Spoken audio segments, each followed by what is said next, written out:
There has been big churn at the Kotak Mahindra Bank because its founder and promoter Uday Kotak has decided to step down as its managing director and chief executive officer effective the 1st of September. He will also now continue to be associated with the bank but in a more non-executive role.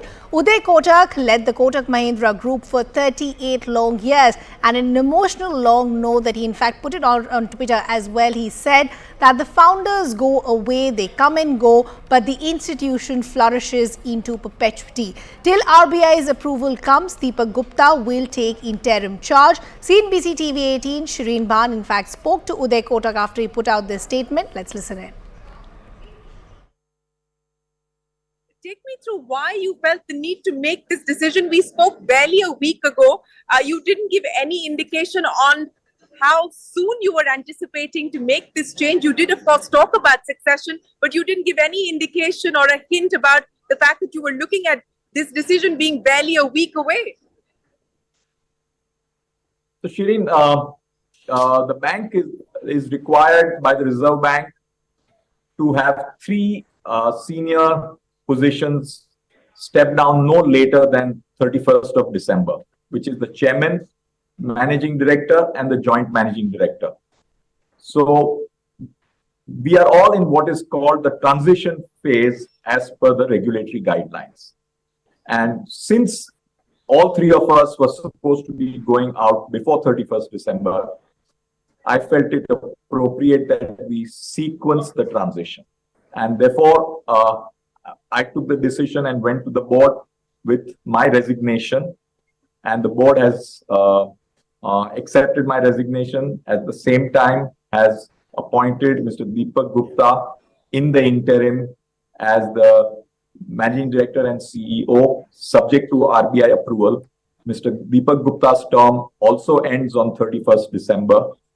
The bank has also confirmed today that it has made its application for the new CEO well in time to the RBI, and we are awaiting RBI's approval on that. Therefore, it is a sequencing process. I step down today, subject to RBI approvals. Mr. Gupta continues in the interim as the CEO up to 31st December, and hopefully within this period, we will have RBI approval for the CEO, who would then take charge from January 1. Therefore, this is a very thought-through sequencing process, and our current chairman also retires on December 31. Well, Mr. Kotak, apologies.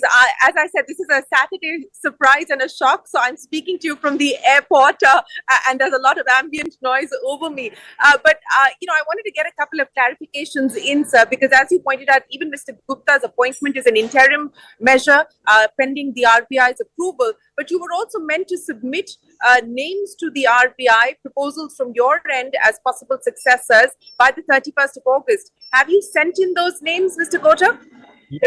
Yes, Shereen, we have sent in those names well in time to the Reserve Bank of India. And I would also like to clarify that the board has appointed me as a non-executive director on the board today. Mr. Kotak, can you tell us how many names have been sent to the Reserve Bank? Is it 2 or more?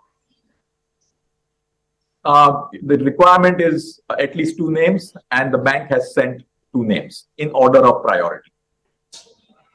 And are these both internal candidates, that the names that have been sent, sir, or is it a mix?